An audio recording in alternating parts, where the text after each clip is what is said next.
শেষ ঠিকানা যদি 3.5 হাত মাটি হয়, তাহলে কিসের এত ক্ষমতার দাপট? ভোর 5টায় মৃত্যু, সকাল 6টায় জানিয়ে দেওয়া হবে মাইকে, 8টায় শেষ গোসল করানো হবে, 9টায় তোমাকে নতুন কাপড়ে সাজানো হবে, জোহরের নামাজের পরে তোমার আলিশান বাড়ি থেকে বের করে নিয়ে যাওয়া হবে, 2টায় তোমার জানাজার নামাজ পড়ানো হবে, 2:30টায় তোমাকে কবরে নামিয়ে ফেলা হবে। মাটি দেওয়া শেষ হয়ে গেলে কেউ তোমার জন্য দোয়া করবে, আর কেউ চলেও আসবে। এই তো জীবনের শেষ আয়োজন। তো কিসের এত অহংকার, কিসের এত ক্ষমতার দাপট? হ্যাঁ, ক্ষমতা কারোর জন্য চিরস্থায়ী নয়। অন্যায় ভাবে কাউকে ঠকালে একদিন ঠিক নিজেকেও ঠকতে হবে, এটাই নিয়ম। হ্যাঁ, এটাই নিয়ম। ভোরের সূর্যোদয়ের আলোতে যে পৃথিবী আলোকিত হয়, সন্ধ্যার সূর্যাস্তে তা আবার হারিয়ে যেত দেখি। অসত্য দিয়ে সত্যকে কখনো ঢেকে রাখা যায় না।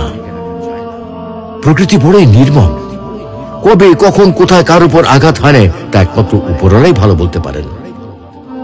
অহংকার আর দাম্ভিকতা পতনের লক্ষণ, তাই অহংকারী না হয়ে সহনশীল হন। ক্ষণস্থায়ী এই দুনিয়ায় কেউ চিরস্থায়ী নয়। এজন্য ভুলে যেতে হবে সব রোগীর স্বপ্ন, ফিরে আসতে হবে রবের দিকে, কারণ শেষ ঠিকানা তো সেই 3.5 হাত মাটি।